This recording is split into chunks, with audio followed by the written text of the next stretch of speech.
Alhamdulillahirobbilalamin wassalatu wassalamu ala asyrofil anbiya'i wal mursalin ala nabiyyina Muhammadin wa ala alihi wa sahbihi wa man tabi'ahum bi ihsanin ila yaumiddin. Amma ba'du.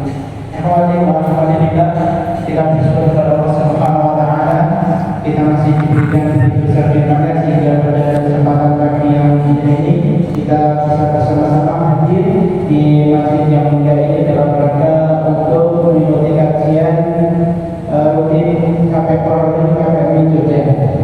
Baik, untuk kesempatan pagi ini kajian akan disampaikan oleh Al-Ustaz Al-Minabulai Abdullah Ta'ala, masih meneruskan di dalam buku pengantar fikih teologi dan tata haram, dan insya Allah kita masuk di halaman 288.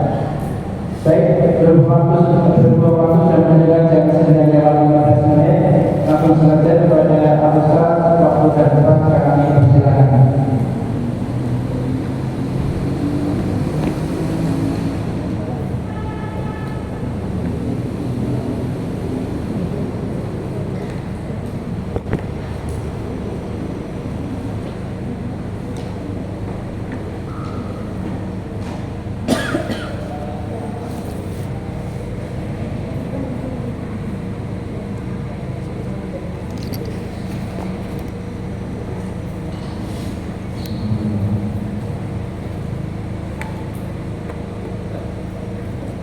Assalamualaikum warahmatullahi wabarakatuh.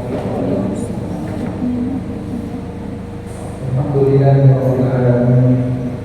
Wassalatu wassalamu ala asyrofil mursalin nabiyyina wa maulana Muhammadin wa ala alihi wa sahbihi ajma'in.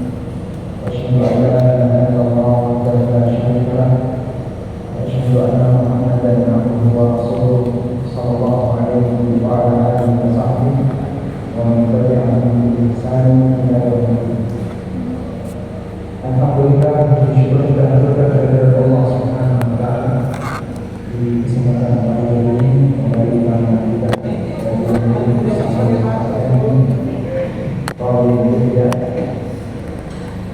dengan membahas buku pengantar fikih teologi dan tata haram, dan kita masuk di bagian penghujung dari pembahasan buku. Insyaallah akan lebih maksimal kita menggunakan bantuan rektor agar para teman-teman sekalian bisa lebih memahami tentang kaidah luar kaul. Ada mana lagi?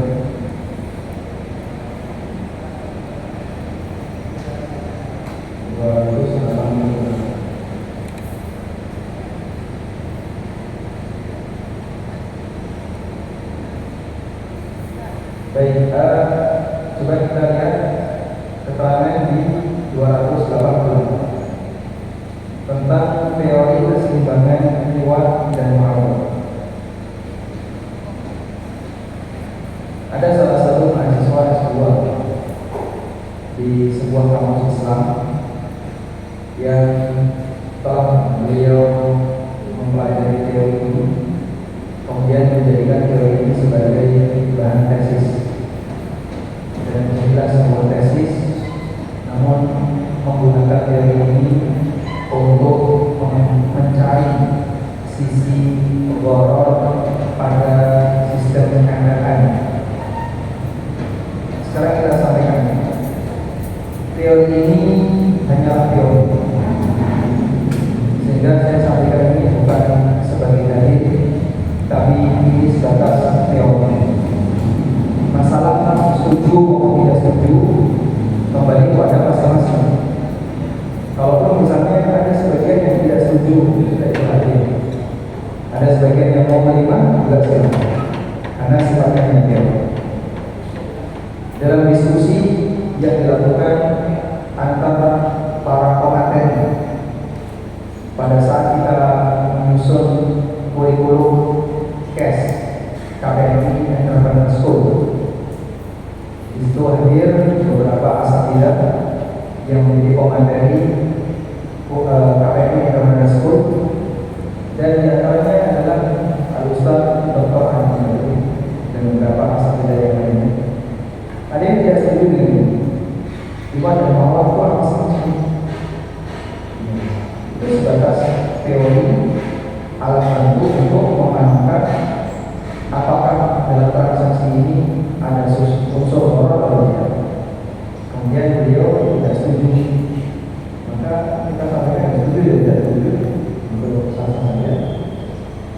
Dan ini sifatnya hanya sebatas teori. Ada dua komentar yang perlu kami sampaikan terkait teori keseimbangan iman dan mawar. Pertama, teori ini hanyalah alat bantu. Anda bisa sebut ini seperti tools untuk memahami hakikat dari golok dalam paham. Selain itu, kita juga bisa menjelaskan posisi golok untuk beberapa akad yang ini masalahnya di golok, seperti MLM, asuransi, trading saham, dan yang lainnya. Di beberapa kesempatan workshop pengamalan, baik yang diselenggarakan oleh KPMI maupun komunitas yang lainnya, materi yang paling sulit untuk dipahami adalah materi golok, termasuk mencari mana yang merupakan sisi golok untuk studi kasus yang kami berikan.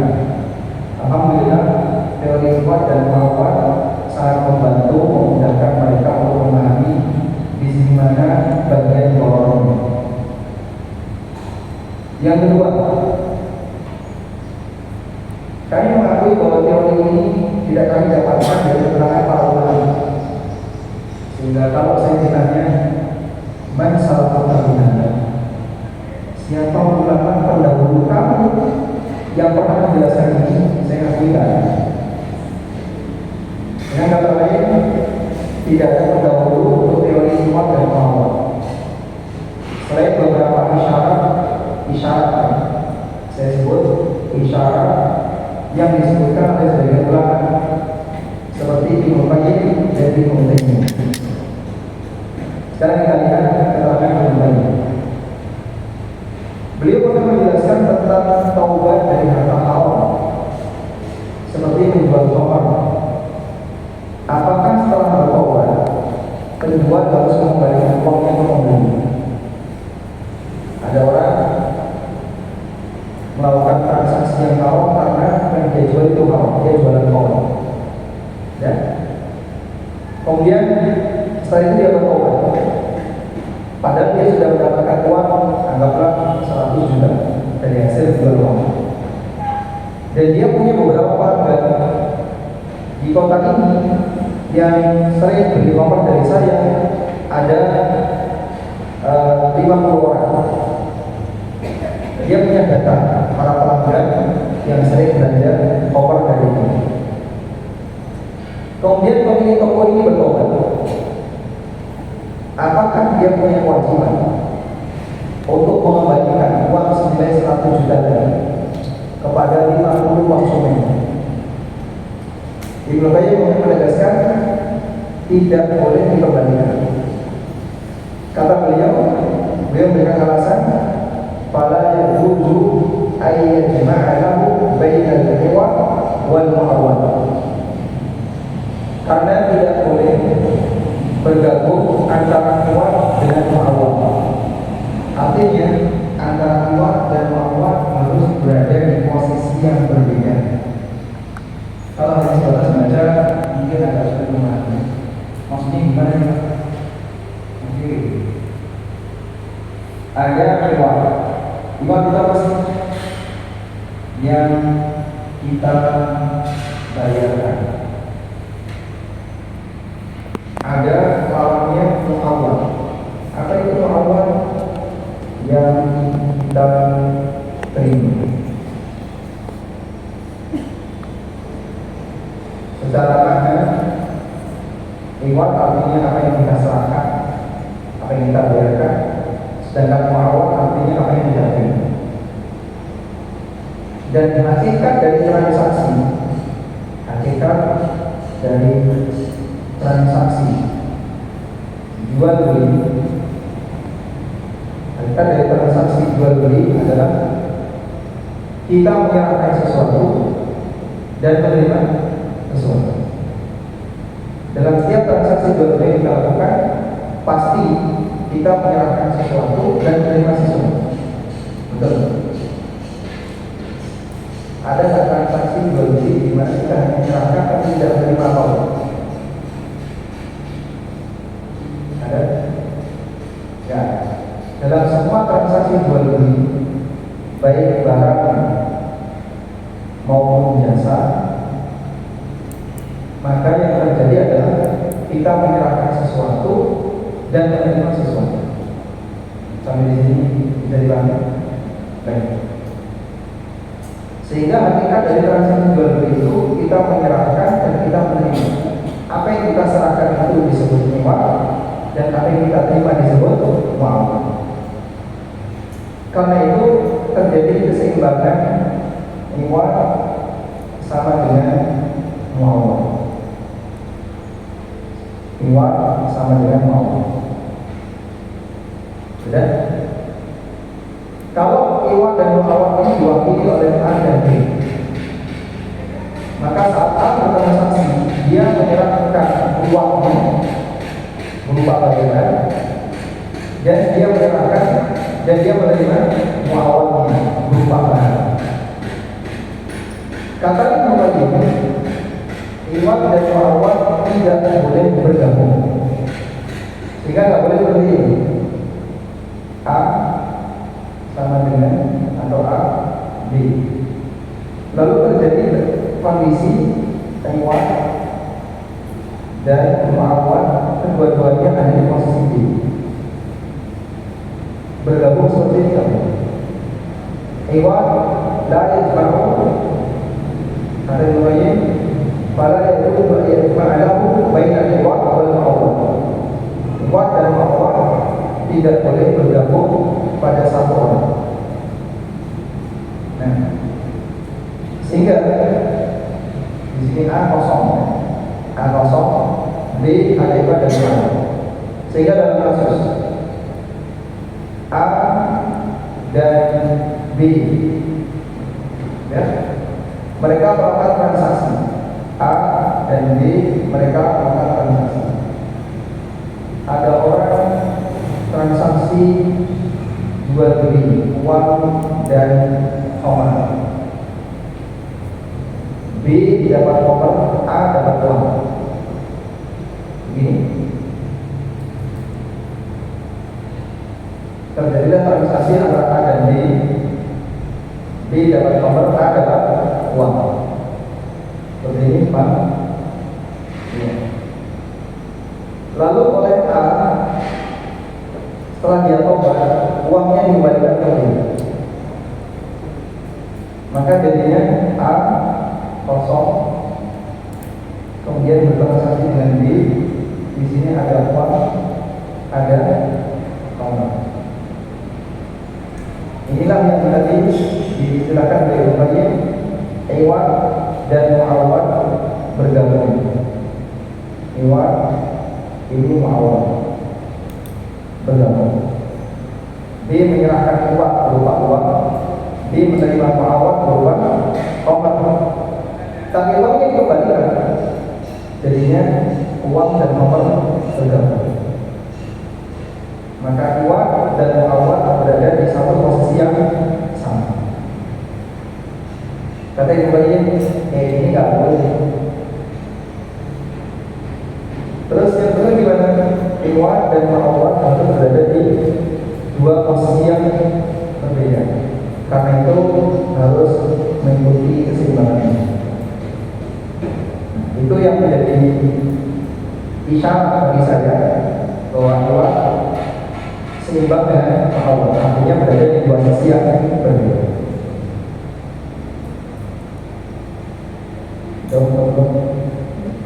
Dong ya, insya Allah tidak rumit.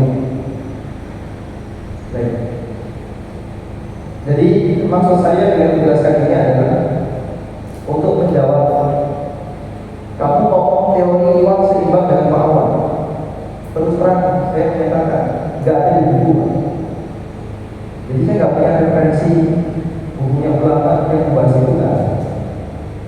Tapi saya mendapatkan isyarat dari keterangan Ibnu Qayyim, dan ini sifatnya hanya teori, yang saya jadikan sebagai tools alat bantu untuk menjelaskan tentang apa itu goror. Karena membahas masalah goror ini lebih rumit untuk dipahamkan daripada pembahasan masalah riba. Nah, karena rumit maka perlu ada penjelasan bagaimana sih yang paling gampang untuk menangani goror. Kita pakai teori kuat dan normal. Selanjutnya, isyarat kedua disebutkan oleh Ibnu Qayyim, oleh Ibnu Taimiyah rahimahullah.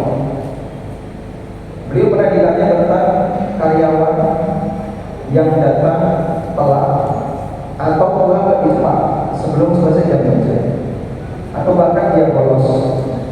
Bagaimana hukumnya? Kata beliau, Al-Dhahir anna hadza la yahtaju ila jawab. Pertanyaan semacam ini nampaknya tidak perlu dijawab karena sudah jelas pelanggaran. Apa hukumnya datang telat pulang cepat ketika kerja?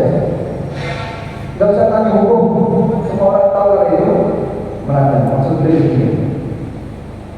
Sehingga terkadang ada kasus tertentu di mana para ulama mengatakan bagian mana saja yang ditanya, karena semua orang tahu kalau itu pelanggaran. Lihat dan kuat dia jibu ayatun nanti muqabil awalnya. Terus beliau menyampaikan sebuah pernyataan bahwa iwat itu harus berada sebanding dengan muawwad. Artinya begini, ketika terjadi transaksi antara A dengan B, A mendapatkan iwat berupa gaji, lalu B mendapatkan muawwad berupa jasa atau saya kerja, berupa kerja. Kalau kemudian A kerjanya itu kurang dari kesepakatan sehingga dia mendapatkan gaji seperti ini, kamu saya gaji 5 bulan, masuk jam 8, pulang jam 4. Dia masuk jam 9, pulang jam 3, masih kurang 2 jam. Berarti tidak berimbang antara gaji 5 bulan dengan kerja 7 jam yang harus. Ini kurang di bawah kerjanya, di bawah 7 jam. Mungkin dia cuma 5 jam, tambah istirahat, bahkan bisa jadi beberapa hari dia tidak kerja. Maka ketika terjadi seperti ini, tidak ada keseimbangan antara iwat dan muawwad. Kata beliau, muawwad itu harus menyeimbangkan iwat. Muawwad harus menyeimbangkan iwat. Maka jadinya seperti ini. Selanjutnya kita coba lebih mendalam tentang iwat dan muawwad. Jadi ada para ulama yang saya jadikan sebagai landasan untuk menyatakan teori keseimbangan iwat dan muawwad. Dua ulama dari Ibnu Qayyim dan Ibnu Taimiyah. Lalu iwat itu apa? Iwat artinya apa yang kita bayarkan. Muawwad itu apa? Muawwad artinya apa yang kita beri. Jika si A membeli roti seharga 10.000 dari toko B, maka 10.000 adalah iwat yang diserahkan si A ke toko B, sementara roti adalah muawwad yang diterima si A dari toko B. Paham? Jadi dari rasa. Dalam akad muawwad atau akad komersil, akad muawwad artinya apa? Komersil harus ada keseimbangan iwat dan muawwad. Keseimbangan yang saya maksud adalah keseimbangan dalam kejelasan. Artinya dua-duanya harus ada dan dua-duanya dalam posisi jelas agar tidak terjadi goror ketika melakukan akad. Maka iwat dan muawwad harus jelas. Jika salah satu tidak jelas, transaksinya goror.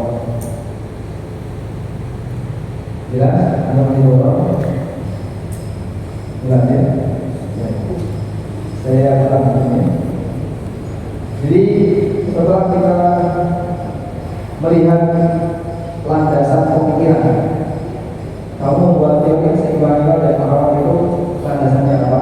Sudah selesai kita bahas. Kemudian kita akan bahas teori keseimbangan. Kedua, sama dengan muawwal. Sama dengan itu dari sisi mana, Pak? Sama dengannya dari sisi tingkat kejelasan. Ini harus jelas, yang ini juga harus jelas. Jika salah satu tidak jelas atau salah satu tidak ada, maka transaksi itu boleh atau haram. Contohnya salah satu tidak ada, liwatnya tidak ada, adanya muawwal. Ini jadinya apa? Jadinya apa? Boleh. Jadinya boleh. Sudah terima barang atau bayar? Apa itu namanya? Boleh. Ya? Atau sebaliknya, liwatnya ada, liwat ada, tapi muawwalnya mau. Ini juga boleh. Sudah dibayar, nggak ngasih layanan. Itu toh. Maka jamaah yang sudah bayar tapi dia tidak dikasih layanan oleh travel untuk keberangkatan haji atau umrah, maka travel ini boleh. Dan harus seperti ini kan? Baik. Atau iwatnya tidak jelas,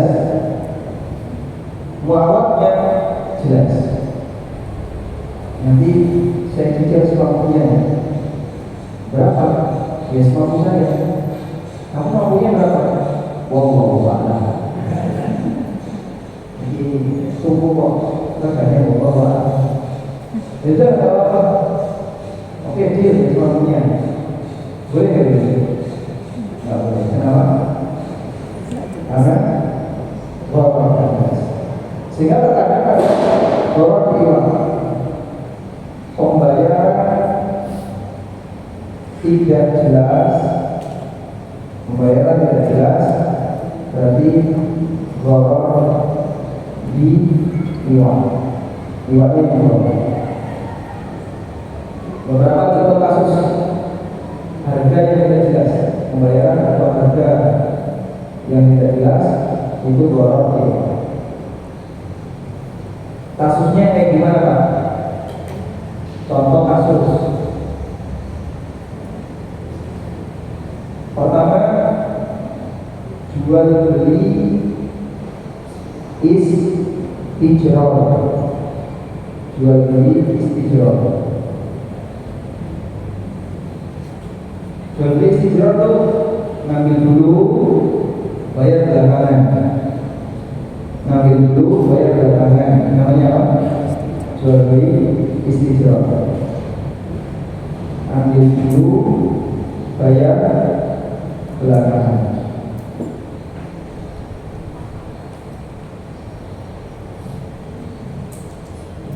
Baik. Sebagian toko menerapkan jual beli istijrah. Ambil, catat. Ambil, catat. Tanpa nyebut harga. Toko si A, toko pertanian ya.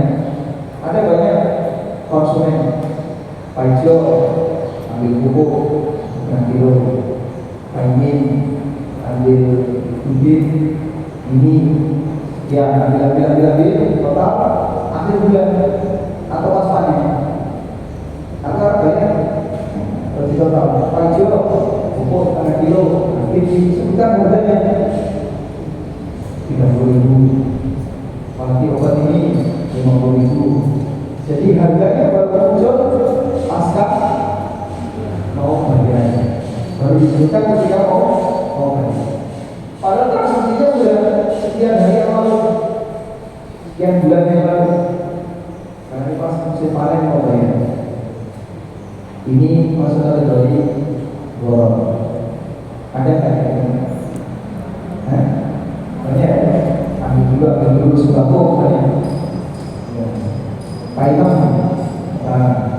ambil beras 5 kilo harga. Besok lagi dia ngambil gula 1 kilo harga. Besok lagi dia ngambil garam, ngambil apa lagi, mau dicatat itu. Begitu akhir bulan gajian, bayar utang, baru dia berharga. Beras 5 kilo misalnya berapa? 70.000, gula sekilo 20.000, baru dia berharga. Praktek ini masuk ke iwak yang tidak jelas. Borok. Baik. Yang kedua,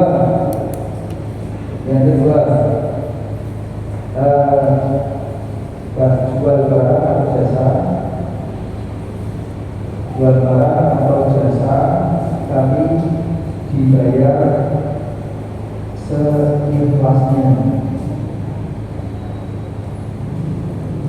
Boleh nggak kayak gini? Boleh nggak? Nggak boleh. Kenapa? Karena ukuran ikhlas itu tidak jelas. Kecil bayar seikhlasnya. Saya kan betul, aku berikhlas. Ya sudah, harus ya masih semua ikhlas. Berapa? Ya pokoknya seikhlasnya. Kamu maunya berapa? 500 mendekati ikhlas. Wah, ini mahal juga ini. Ya jelas. Karena yang namanya ikhlas itu ukurannya tidak jelas. Cuma begini, transaksi seperti ini, bayar seikhlasnya itu boleh atau tidak? Boleh atau tidak? Nah, tergantung apa Pak? Jual beli bayar seikhlasnya ada dua. Jika niatnya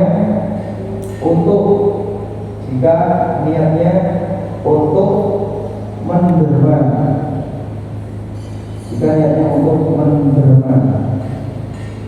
itu boleh. Memang dari awal tujuan dia bukan untuk transaksi, bukan mencari untung, tujuan dia sosial. Menderma ini maksudnya niat sosial. Ini boleh. Tujuan dia dari awal dibayar seikhlasnya itu untuk sosial, boleh. Misalnya ada orang yang bikin 100 nasi bungkus, dia apa itu nasi bungkus bayar seikhlasnya. Ada yang bayar 2.000, 3.000, diterima semuanya. Bahkan ada yang satu nasi bungkus dia bayar 200.000. Karena sekalian yang ikut nyumbang. Boleh nggak itu? Sehingga ada yang bayar banyak, ada yang bayar sedikit, sah-sah. Karena tujuannya sosial. Ya. Yang kedua, jika jadi kalau tujuannya sosial, dia mau dibayar berapapun ridho, tidak berubah. Yang kedua, jika niatnya untuk komersil, kalau niatnya untuk komersil, boleh. Jadi kita tidak bisa lihat niat bisa mempengaruhi hukum. Sehingga tujuan dia dengan jualan seperti ini biar laris. Dan maksud dia bukan untuk sosial. Terus ada yang bayar 2.000 orang mati, bayar 3.000 tambah orang mati. Ada yang kasih 200.000, wow senang bangga hati. Maka transaksi ini jadi tidak sehat karena yang dia inginkan bukan sosial, bukan ibadah, tapi lebih kepada apa? Lebih kepada ekonomi. Untuk tujuan komersil, jangan pakai bayar seikhlasnya, karena bayar seikhlasnya untuk tujuan komersil haram. Allah. Baik. Kasus yang ketiga, ini mungkin agak sedikit rumit untuk dipahami. Kasus demikian. Tujuan komersil iwan yang tidak jelas, bayaran yang tidak jelas dalam sebuah transaksi. Contohnya kayak ini,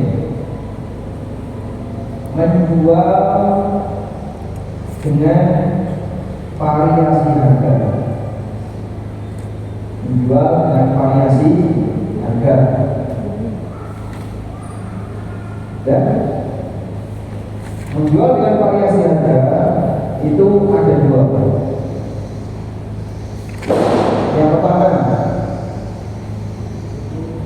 sebelum akad, menjual dengan adanya variasi harga sebelum akad, atau bahasa kita masih di tahap penawaran. Yang ini hukumnya boleh. Menjual dengan adanya variasi harga, tapi masih di tahap penawaran, hukumnya boleh. Contohnya apa?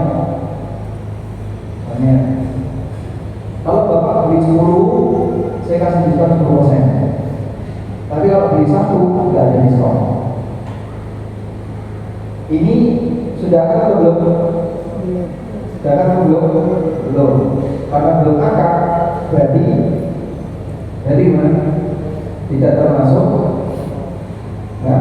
jual beli borong, karena masih di tahap penawaran. Baik, contohnya gimana? Contohnya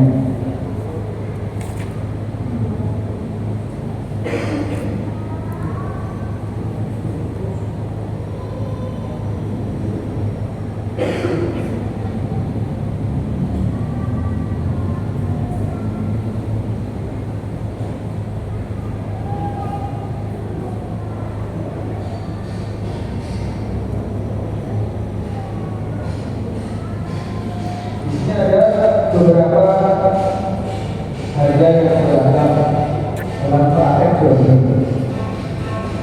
Dari mulai nomor 1 sampai nomor 10, ternyata menurut Anda mana yang boleh, mana yang tidak boleh? Silakan isi jawaban. Waktunya 1 menit. Mana yang boleh, mana yang tidak boleh?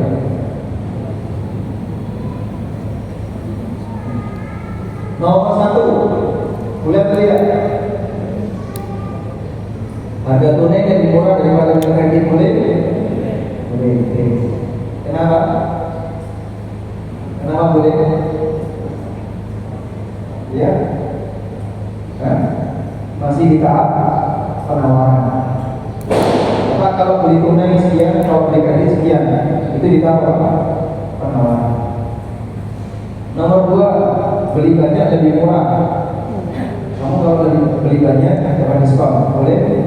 Boleh. Kenapa? Penawaran. Selanjutnya, dapatkan cashback agar atau jika lunas lebih cepat. Dapatkan cashback jika Anda lunas lebih cepat. Boleh atau tidak? Boleh. Dapatkan cashback jika lunas lebih cepat. Boleh atau tidak boleh?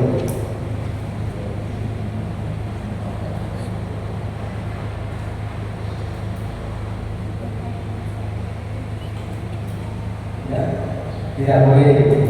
Dapatkan cashback jika lunas lebih cepat, ini tidak boleh. Nah, sekarang Anda bisa bedakan 1, 2, dan 5.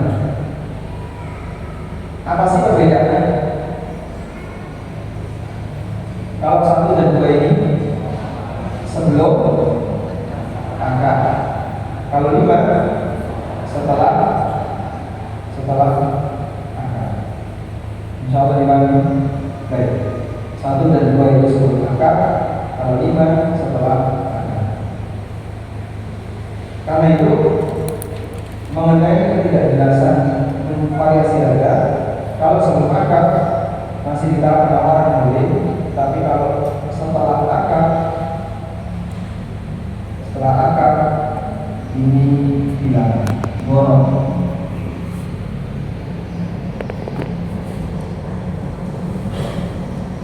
Insya Allah dibantu. Dan contohnya gimana Pak yang melakukan? Contohnya yang seperti ini tadi, dapatkan cashback jika lunas lebih cepat. Maksudnya gimana kalau itu melakukan? Kalimat jika lunas lebih cepat menunjukkan bahwa dia sudah transaksi kredit, sehingga bentuknya kayak gini. Contoh yang silakan. Contoh, si A jual rumah ke si B dengan harga 500 juta, dicicil selama 2 tahun, dicicil selama 2 tahun. Ya, lalu di situ ada klausul jika si B bisa lunas, jika si B bisa lunas sebelum atau dalam waktu 6 bulan, dalam waktu 6 bulan, maka cashback 10%, ada diskon 10%. Kalau kamu bisa lunas dalam waktu 6 bulan, kamu saya kasih diskon 10%. Hakikatnya, ini kasus ini adalah hakikatnya ada 2. Hakikatnya ada 2 harga. Satu, harga apa? Harga 2 tahun. Berapa? 500 juta. Yang kedua, harga 6 bulan, yaitu 450 juta. Dan ini berlaku setelah Keladi. Oke, sepakat, lanjut. Nah, cicilan dia kan tiap bulan. Bisa nggak dia pastikan bisa lunas 6 bulan? Berlaku. Sementara tidak bisa dipastikan apakah dia lunas 6 bulan atau tidak. Maka praktik seperti ini masuk kategori apa? Harganya nggak jelas. Ya.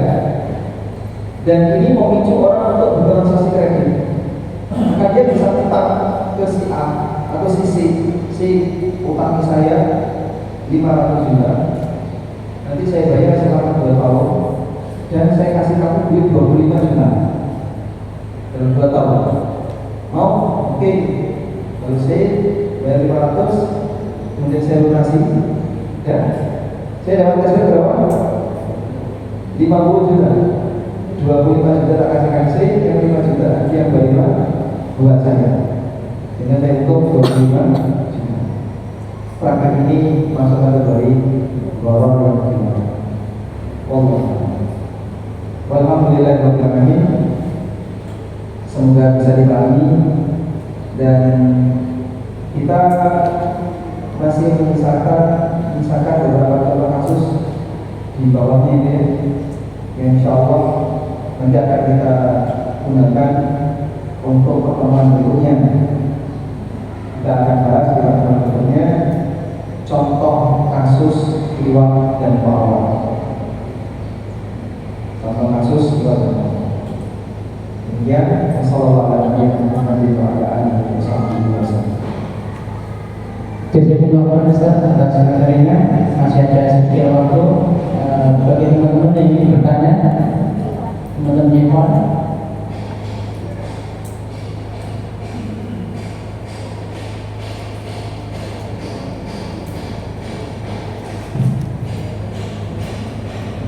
Terima kasih atas waktunya. Assalamualaikum warahmatullahi wabarakatuh.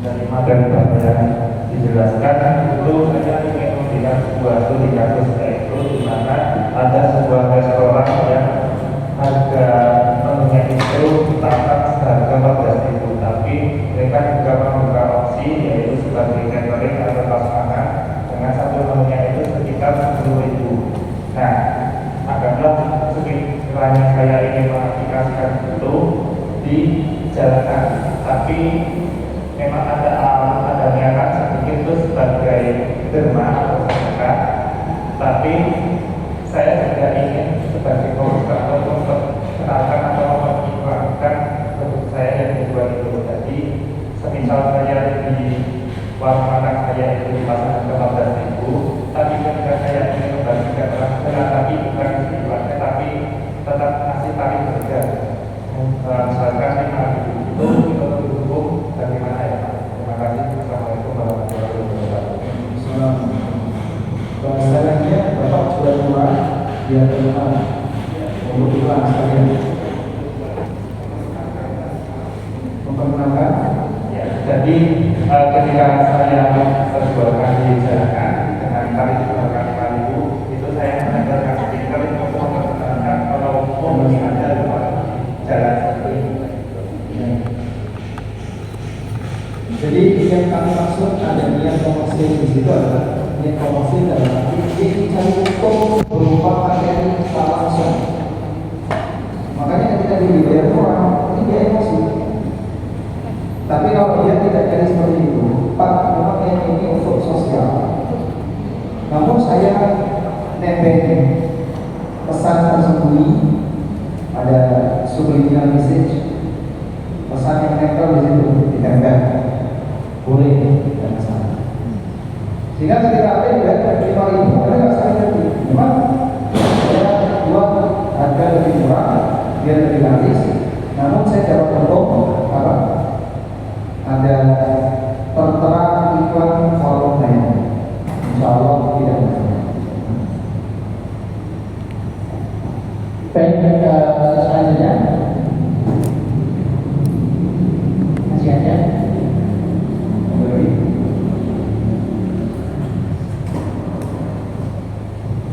Terima kasih. Assalamualaikum warahmatullahi wabarakatuh. Izin bertanya Pak Ustaz, ini tadi kasus dengan jual rumah juga bisa tidak, misalnya sebelum akad itu biasanya ada tawaran. Ada tawaran? Ya, misalnya dia di dalam tawarannya itu adalah dia 500 juta, tadi kan tentunya 20 tahun, tapi 500 juta 2 tahun kasus itu ya. Tetapi di dalam tawarannya kalau kamu bisa bayar selama 6 bulan, maka harganya 450 juta.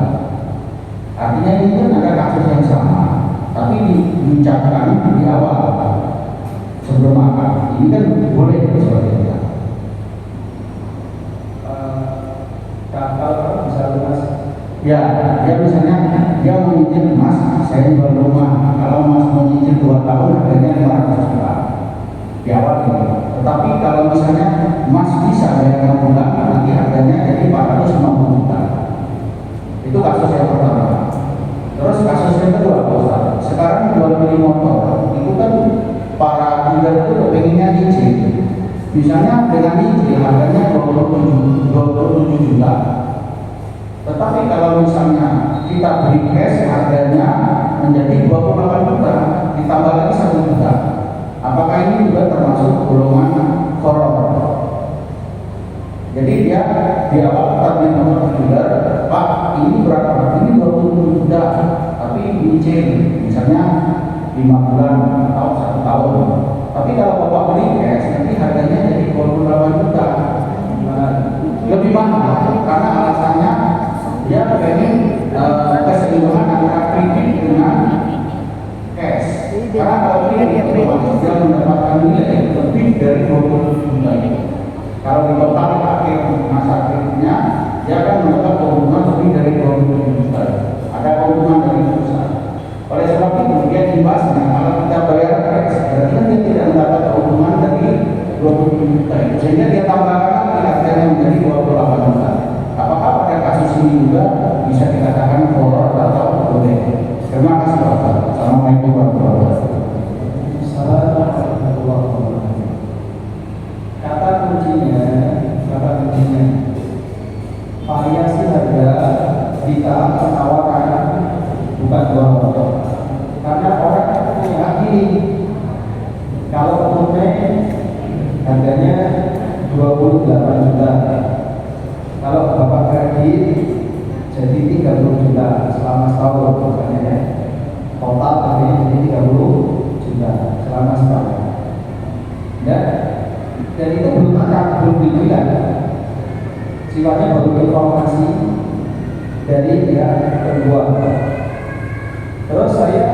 pilih, ya sudah, saya pilih kredit saja.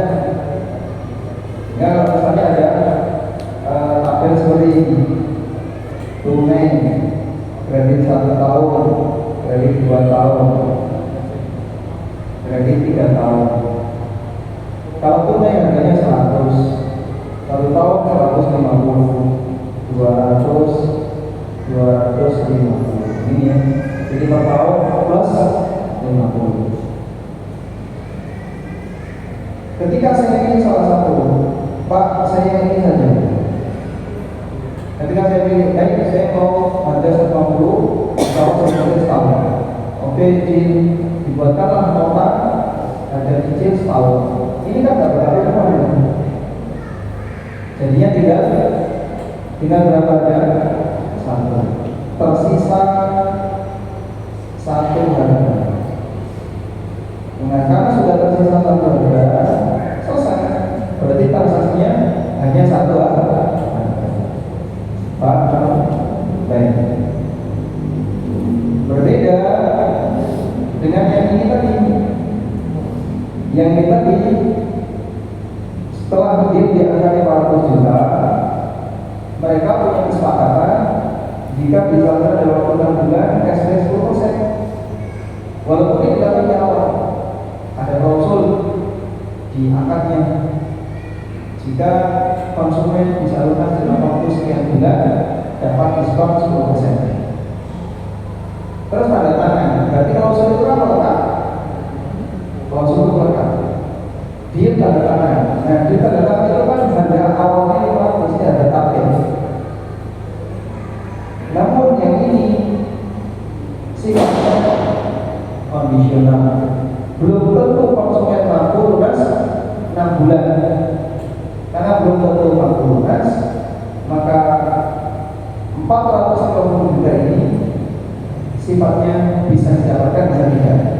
Sehingga tidak bisa 500, bisa 450, tergantung kekuatan saya dalam melunasi. Nah, yang kayak gini jadinya karena sudah insya Allah Tuhan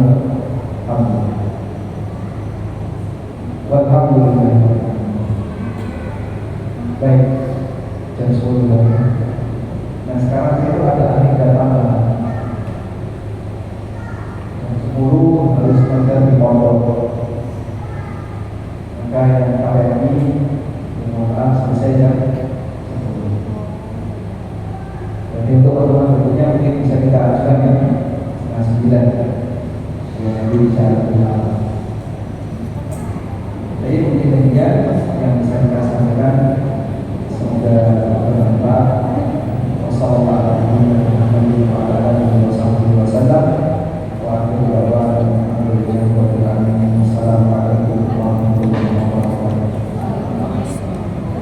Jazakumullah khairan atas waktunya dan